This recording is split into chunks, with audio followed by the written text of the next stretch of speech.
Paolo Banchero has signed a max extension.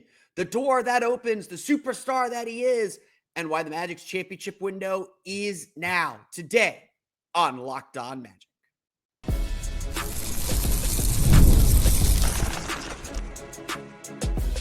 You are Locked On Magic, your daily Orlando Magic podcast, part of the Locked On Podcast Network, your team every day.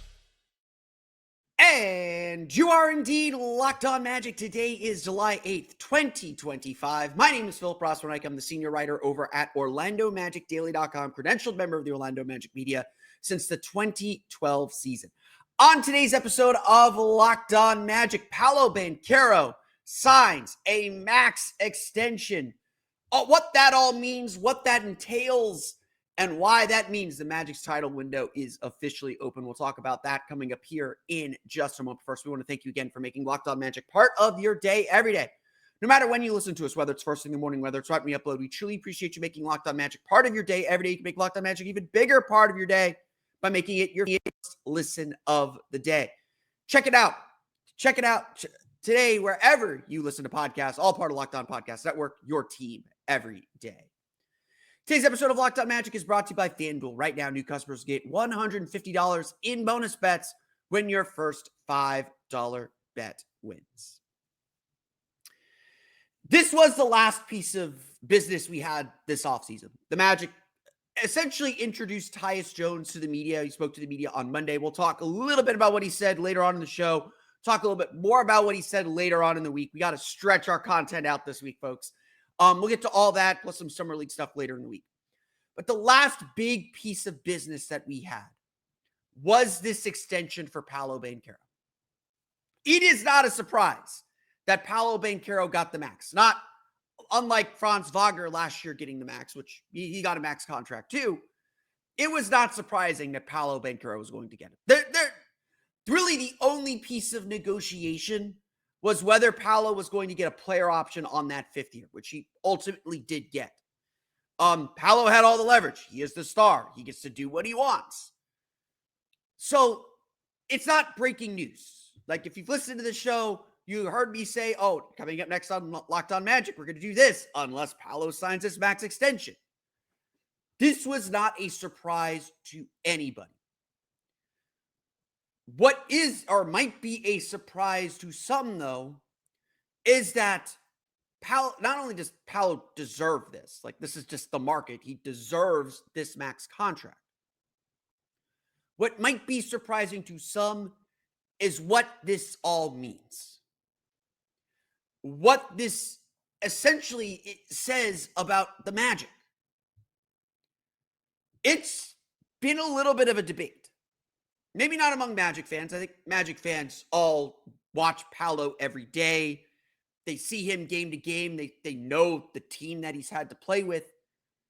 And they see a player who has lifted this team from being destitute, frankly, into being one of the best young teams in the league.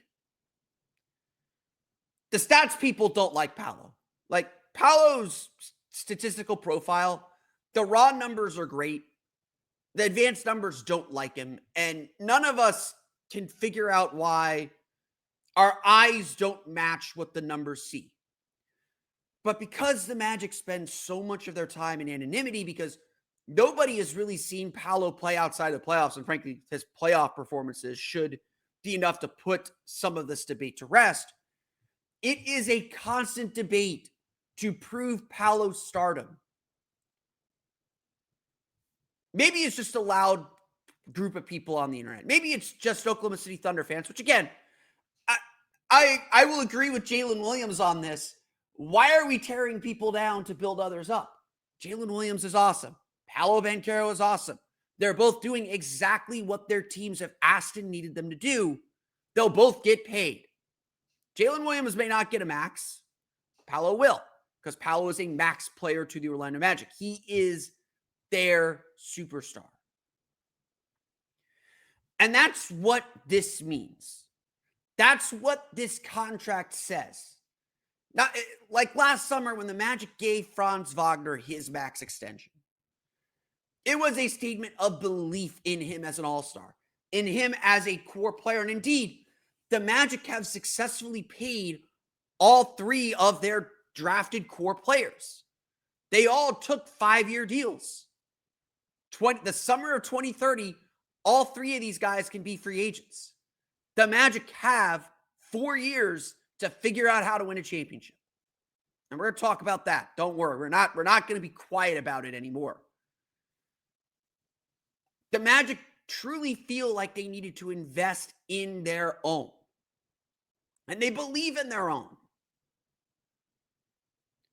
But it starts with your centerpiece player. Everything in this league starts with your centerpiece player. And no matter how much anybody wants to doubt Paolo Banchero, the Magic are here to say, we believe in him, and we're going to let things play out. Is Paolo Banchero the kind of star you can build a championship around? It sure looks that way. It sure feels that way. But here's the thing. You can't draw conclusions until you see something play out. You can't draw conclusions before the experiment has been run. And yes, the Magic are investing a lot of money in the experiment, but A, what choice do they have? And B, why wouldn't they believe? Why wouldn't they believe that Paolo Banchero is the kind of star they can build around? A rookie of the year, an all-star, certainly to be a perennial all-star. A player who has stepped his game up in both of his postseason appearances. Last year, Paolo Banchero averaged 25.9 points per game, I believe. Even in an injury-filled season. Even in a season where he wasn't as available as you hoped for. He still averaged around 5 assists per game, a little bit less than 5 assists per game. He still averaged 8 rebounds per game. And in the playoffs, he stepped his game up. 29.4 points per game, 8.4 rebounds, and 4.2 assists per game, while shooting 44.4% from three in the 5-game series against Boston Celtics. If there's one thing that Paolo Banchero has proven as he continues to put up historical numbers, stuff we haven't seen since LeBron's early career, since Luka's early career, Paolo Banchero continues to do things that put him in those groups. And frankly, while the Magic don't care because they believe, and Magic fans don't care because they believe, it's frankly ridiculous that the rest of the league has this narrative that he doesn't work, that he isn't good enough. I don't know how you can watch the Magic in those two playoff series against both Cleveland and against Boston and not come around to the conclusion that this guy is a winning player, that this guy is going to elevate his game in the biggest moments. And this guy is someone that's going to push his team to be better. If anything, what the last 2 seasons have shown is that Paolo is ready. He needs the supporting cast, especially offensively, because the Magic have covered for his defensive weaknesses. And look, Paolo tries hard on defense. I'm not going to sit here and take that slander either. The Magic needed to treat him like the star that he is. This is part of it. A max contract is part of that conversation. Paolo Banchero is the Magic's superstar. He is the next big star in the NBA, whether anyone wants to admit that or not. The NBA probably isn't ready to admit that. They certainly have buried him on TV despite being the number 1 pick, despite doing all these historical things, despite being on a team that has been extremely competitive for the last 2 seasons. This was always the path Paolo was taking. He's known he was going to be this kind of player probably since he was 16 or 17, if not sooner. And the Magic are the lucky ones that get to go on this journey with him. They're the lucky ones that have pushed their way into the conversation, that have made this thing work. And now the Magic have their centerpiece player. Now the Magic have their guy to build around.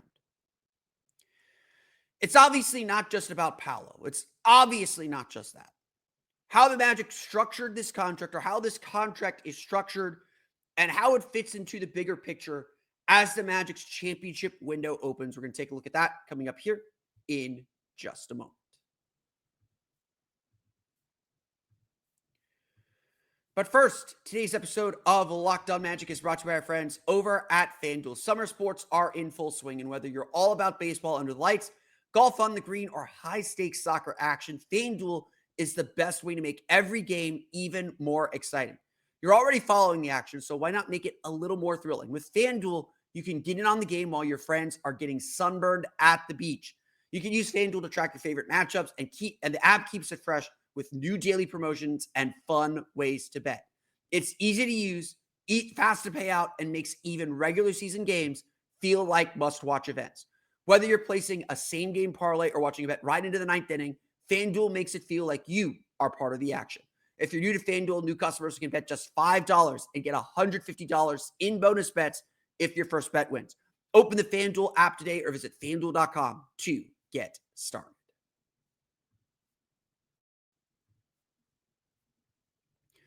So let's talk a little bit about how this contract is structured, because I've gotten a few questions about this, and I'll do my best to explain it. I'm not going to make you do math here. I'm certainly not going to sit down and do the math as well.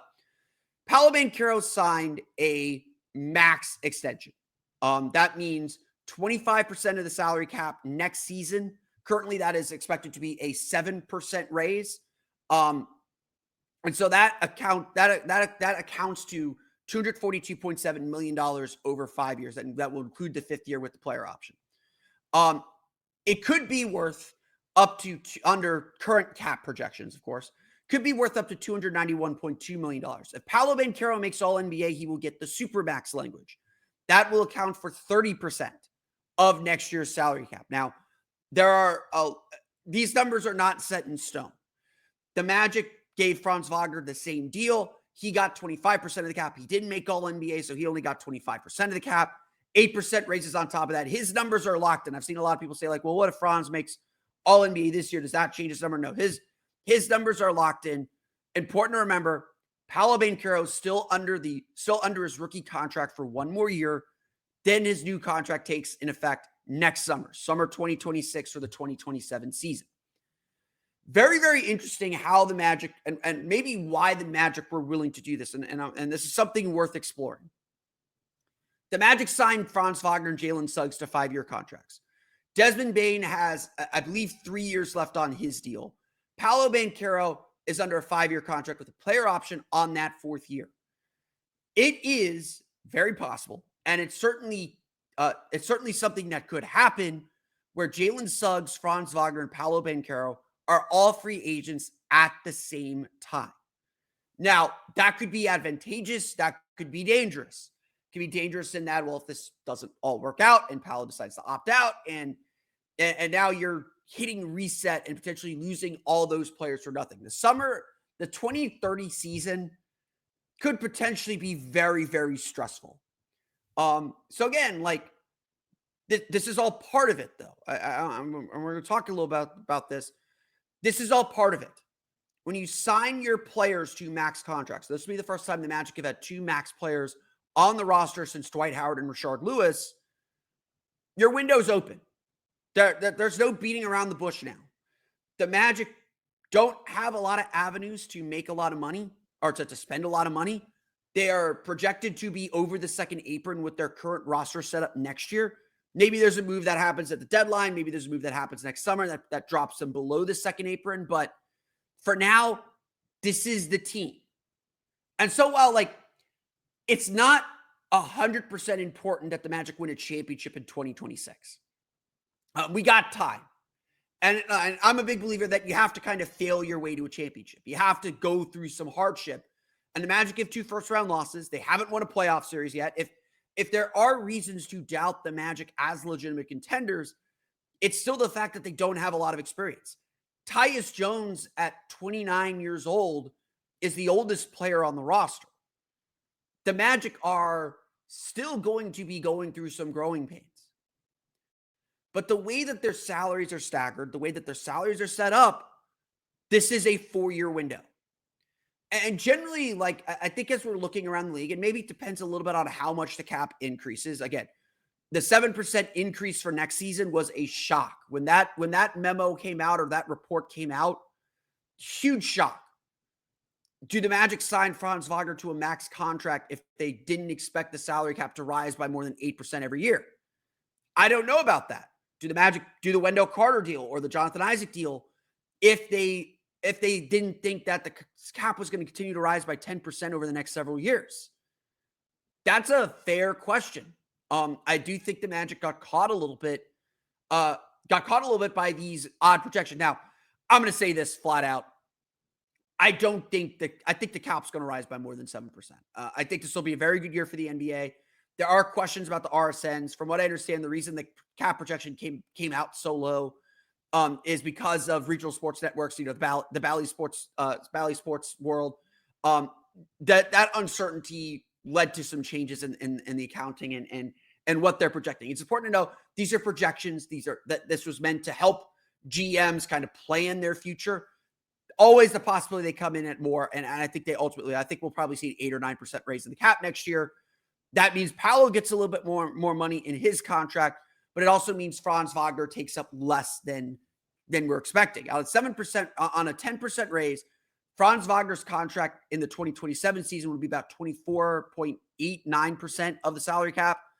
Under a 7% raise, it's like 25.2%. He actually takes up more of the cap under a 7% raise because, again, his raise is 8%, max of 8%. I'm not going to throw a ton of math at you. I just want you to be aware about that. But this is why, this is what title teams do. When you spend a lot of money to keep your best players, now comes the expectation that you're going to win. I don't think it's a coincidence that the Magic decided to push their chips in.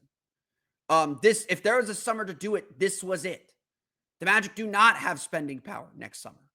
The Magic are, I don't want to say locked into this team because they can always turn around and say, oh, well, Desmond Bane didn't work out. Let's trade him. Or, they still got some pieces to move around.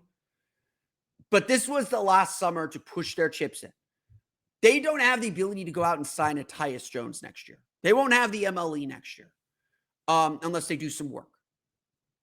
They're going to blow through a lot of the barriers that the NBA has set up to prevent teams from spending because Franz Wagner is going to be making $40 million. Paolo Banchero is going to be making $41 million. Jalen Suggs will go from 35 to 33. This is the reality of the new NBA. And so I think most teams, their championship windows are going to be about 3 to 4 years. And the theory that I've been kind of working on is when you have a young star like Paolo Banchero and a young star like Franz Wagner, the goal is to create as many of these mini windows as possible. And so the hope is, obviously, this is the first window. This is the first opportunity the Magic will have to win a championship. Now, in 4 years, in 2030, this team might look different. In 2030, the Magic might be a little tired of spending at that high level. They might be restricted. Desmond Bane will be a little bit older. Either the Magic are going to swap him out for another valuable player, or they're going to really assess this core. And so, reality check, these next 4 years, the Magic have to get a title. Now, I know a lot of fans are freaking out. They've been constantly freaking out about Paolo, which is unwarranted, unfounded, thinking that he would leave for a potential Seattle expansion team. And if that's the case, there's nothing the Magic can do. All the Magic can do, and you should be worried about 4 years from now. The focus is be good this year, be good next year, be good the next year, be good the next year. Because theoretically, all you have to do is be a contender, and you should be able to keep a player like Paolo Banchero. And as I mentioned to a million people, if you can't build a championship team in 8 years, you don't deserve a star like Paolo Banchero. Paolo's not going to sit around and wait, nor should he. He's too good to. The Magic should have understood that. They probably should have acted like this sooner. But here we are. The Magic have their window, this little mini 3 to 4 year window right now. This is their window to win big, because they're going to win big, to win a championship. And I think that's the most important thing. The C word is no longer quiet inside that Magic building. They may not be out and out saying, oh, we're trying to win a championship. But very, very clearly, the Magic are thinking a whole lot bigger. And that was clear in talking to Tyus Jones on Monday. The championship window is open, and why that isn't a quiet thing anymore. We're going to get to that coming up here in just a moment.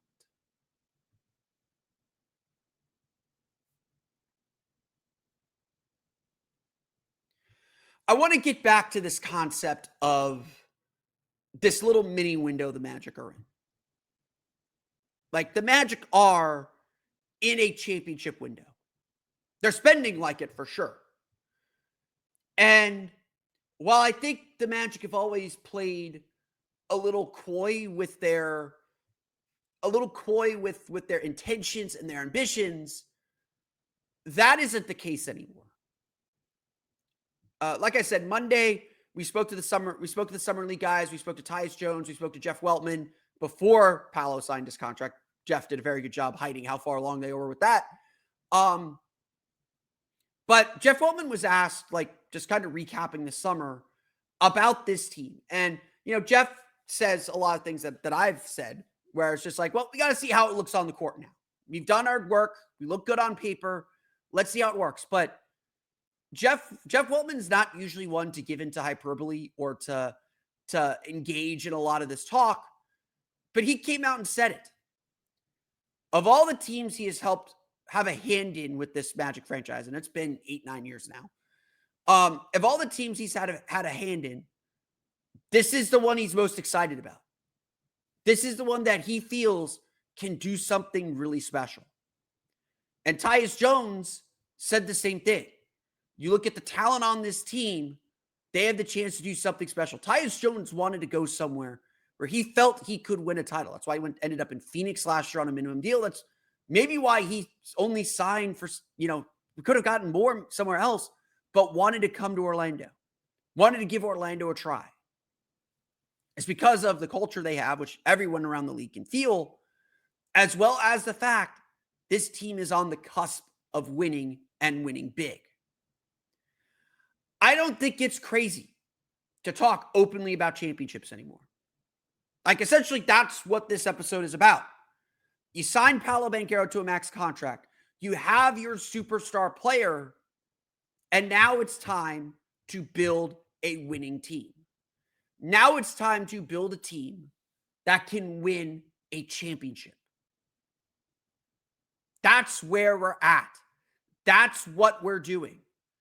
That's what's in front of the Orlando Magic right now, is whether they can win a championship.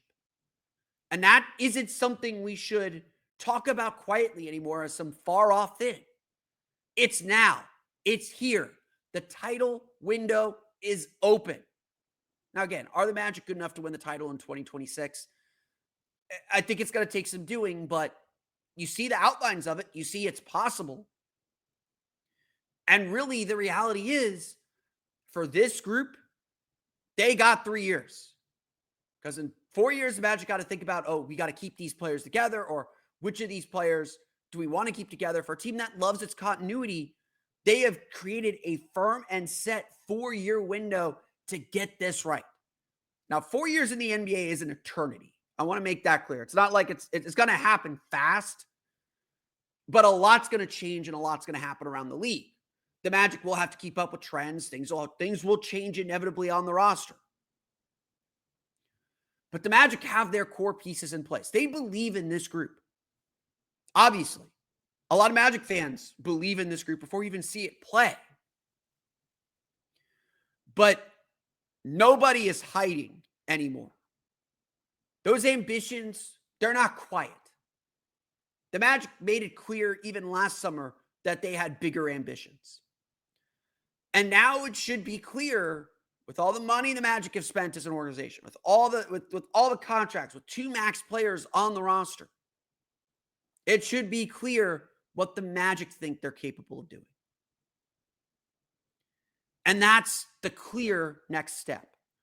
That's clear what's coming next, what matters next. And the direction this team is going. Talk about the title. Talk about winning a championship. That's where the Magic are headed. That's where the Magic want to be. It's not to say that we should consider this a championship or bust team, but over the next 4 years, that 2030 goal for Alex Martins, 2030 is the goal. If the Magic don't win a title by 2030 or aren't in the finals or aren't competing for championships in a serious way, not as some ambition, not as some like thing that's off in the future, but is the now. If they're not doing that by 2030, we're going to be stressing a lot about contract situations and stressing a lot about the future of this team. But as is always the case, pressure is a privilege. That's what Jamal Mosley has said for several years now. That's where the Magic are at. They have invited this pressure. They have invited these expectations. They have demanded them. They've demanded that we hold them to that standard. And again, I'm a realist. It's going to take some growing. The Magic could easily get a favorable path to the finals and get there. I think 2026 is certainly possible. But it's hard. And this team has never won a playoff series yet.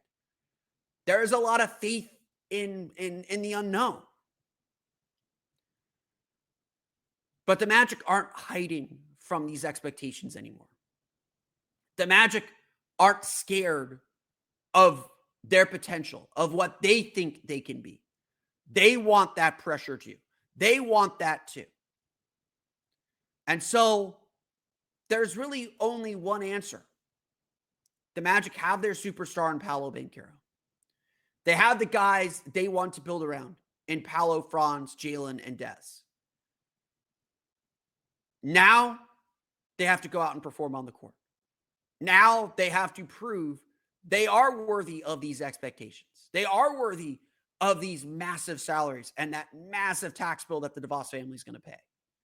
Now they have to go prove that they're ready to win and win big.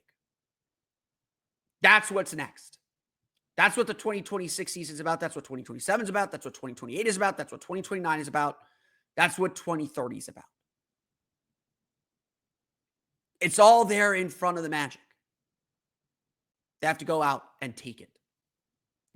I want to thank you all again for listening to today's episode of Locked On Magic. You can, of course, find me on Twitter at PhilipRR_OMD and on Blue Sky at PhilipRR. You can subscribe to the podcast on Apple Podcasts, Stitcher, TuneIn, Himalaya, Google Play, Spotify, Odyssey, and all thumbs you download podcasts to your podcast-enabled listening device. For the latest on the Orlando Magic, be sure to check out OrlandoMagicDaily.com. You can find us on Twitter at OMagicDaily. And for even more on the Orlando Magic, including a report from Summer League practice, you can check that out on my Patreon page at patreon.com/Orlando Magic Hub. As always, thank you for your support.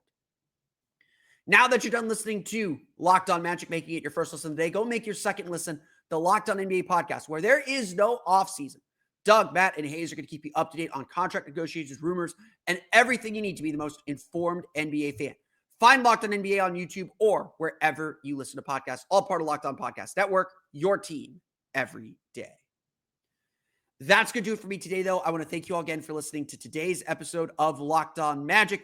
We'll be back tomorrow. We're going to talk about the Summer League team, about what the rookies are learning in Summer League practice as we get ready for Summer League later this week. We'll get to that tomorrow. But until then, for Orlando Magic Daily and Locked On Magic, this has been Philip Rossman-Reich. We'll see you all again next time for another episode of Locked On Magic.